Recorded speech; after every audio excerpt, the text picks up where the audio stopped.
Selamat pagi teman-teman, perkenalkan saya Tia, dengan membawakan materi terkait konstruksi tubuh ideal di media sosial. Kritik terhadap body image dan realitas yang tersingkirkan. Di era digital saat ini, media sosial telah menjadi ruang publik yang sangat kuat dalam membentuk persepsi masyarakat, termasuk pandangan tentang tubuh ideal atau body image. Pengaruh media sosial dalam membentuk pandangan ini seringkali membawa dampak psikologis yang serius bagi penggunanya, terutama pada remaja dan orang muda. Dalam analisis ini, kita akan membedah bagaimana media sosial mengonstruksi standar tubuh ideal, serta dampak negatif yang timbul dari fenomena tersebut, dengan menggunakan teori media dan kritik sosial. 1. Media sosial sebagai panggung untuk tubuh ideal. Media sosial seperti Instagram, TikTok, dan Twitter telah memungkinkan individu untuk menunjukkan diri mereka, membagikan pengalaman, dan terhubung dengan orang lain. Namun, platform ini juga menjadi medium untuk mempertontonkan tubuh ideal yang seringkali tidak realistis. Hal ini didorong oleh algoritma yang cenderung memprioritaskan konten dengan gambar-gambar tubuh yang sesuai dengan standar tertentu, yang langsing, berotot, atau tampil sempurna. Foto-foto yang mengagungkan bentuk tubuh semacam ini semakin diperkuat oleh filter dan pengeditan, menjadikan representasi tubuh yang dilihat di media sosial jauh dari kenyataan. Teori media Marshall McLuhan yang menyatakan bahwa medium adalah pesan sangat relevan dalam konteks ini. Medium atau platform media sosial tidak hanya memfasilitasi penyebaran pesan, tetapi membentuk dan menentukan jenis pesan apa yang dianggap penting. Dengan kata lain, karena media sosial lebih menghargai visual, konten yang menarik perhatian dengan gambar yang sempurna lebih mudah diterima dan diperbanyak, sehingga memperkuat pesan bahwa tubuh ideal adalah yang terlihat seperti dalam unggahan-unggahan tersebut. 2. Efek media sosial terhadap body image. Media sosial melalui penyebaran representasi tubuh ideal yang sempit mempengaruhi bagaimana individu menilai diri mereka sendiri. Banyak pengguna media sosial yang mengalami tekanan untuk memenuhi standar tubuh yang mereka lihat secara terus-menerus. Psikolog Albert Bandura, dengan teori belajar sosialnya, menjelaskan bahwa manusia cenderung belajar dari apa yang mereka lihat di sekitarnya.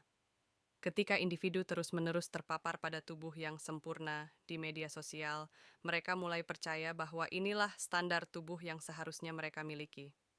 Tekanan ini menyebabkan munculnya masalah psikologis yang beragam, seperti rendahnya rasa percaya diri, kecemasan, hingga depresi. Banyak remaja yang berusaha mengikuti standar tubuh ini, bahkan terjerumus dalam pola makan tidak sehat, atau lebih jauh, gangguan makan seperti anoreksia atau bulimia. Media sosial dengan demikian berperan sebagai kekuatan budaya yang mengajarkan bahwa tubuh harus tampil dengan cara tertentu agar diterima dan dihargai. Teori media Marshall McLuhan yang menyatakan bahwa medium adalah pesan sangat relevan dalam konteks ini. Medium atau platform media sosial tidak hanya memfasilitasi penyebaran pesan, tetapi membentuk dan menentukan jenis pesan apa yang dianggap penting. Dengan kata lain, karena media sosial lebih menghargai visual, konten yang menarik perhatian dengan gambar yang sempurna lebih mudah diterima dan diperbanyak, sehingga memperkuat pesan bahwa tubuh ideal adalah yang terlihat seperti dalam unggahan-unggahan tersebut. Ketiga, kapitalisasi atas ketidakamanan tubuh, body insecurity. Peran kapitalisme dalam memanfaatkan ketidakamanan terkait body image juga tidak bisa diabaikan. Industri kecantikan dan kebugaran seringkali memanfaatkan ketidakpuasan tubuh yang muncul akibat standar tubuh di media sosial ini. Mereka memasarkan produk-produk seperti suplemen diet, produk perawatan kulit, hingga peralatan kebugaran dengan janji untuk memperbaiki atau meningkatkan tubuh.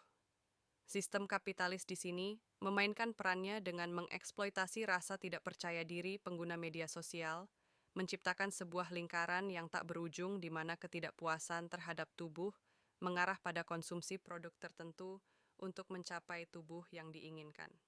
Analisis ini merujuk pada teori kritik sosial Karl Marx yang menyatakan bahwa dalam sistem kapitalisme, individu dieksploitasi untuk keuntungan ekonomi.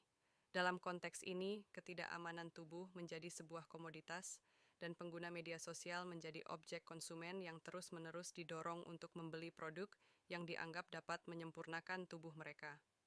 Dengan demikian, industri kecantikan dan kebugaran yang bergerak di media sosial turut memainkan peran besar dalam memperkuat standar tubuh ideal yang menindas. 4. Pola eksklusi dan stigma sosial standar tubuh ideal yang disebarluaskan di media sosial juga menimbulkan efek eksklusi, yaitu mengeksklusi atau menyingkirkan tubuh yang tidak sesuai dengan standar tersebut. Orang dengan tubuh yang berbeda dari gambaran sempurna seringkali mendapatkan stigma negatif, baik dari lingkungan online maupun offline.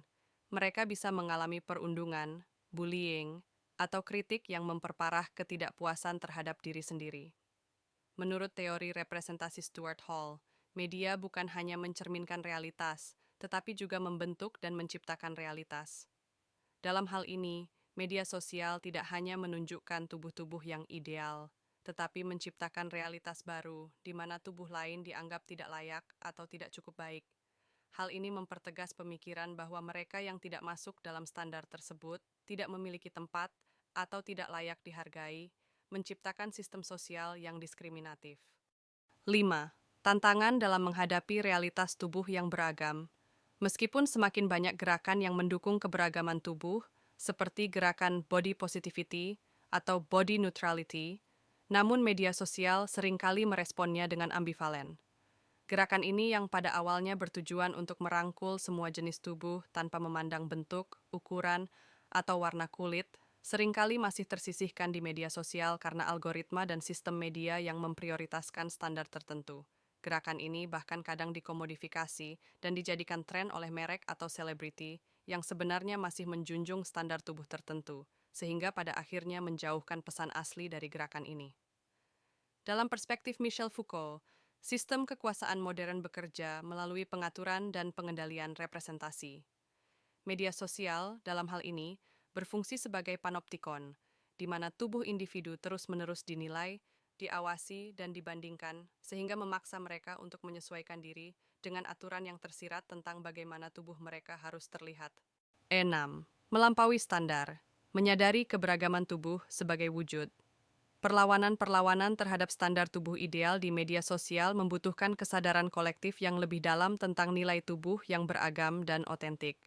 Perlu ada upaya pendidikan tentang literasi media untuk membantu pengguna, khususnya generasi muda, memahami bahwa apa yang mereka lihat di media sosial tidak selalu merepresentasikan realitas.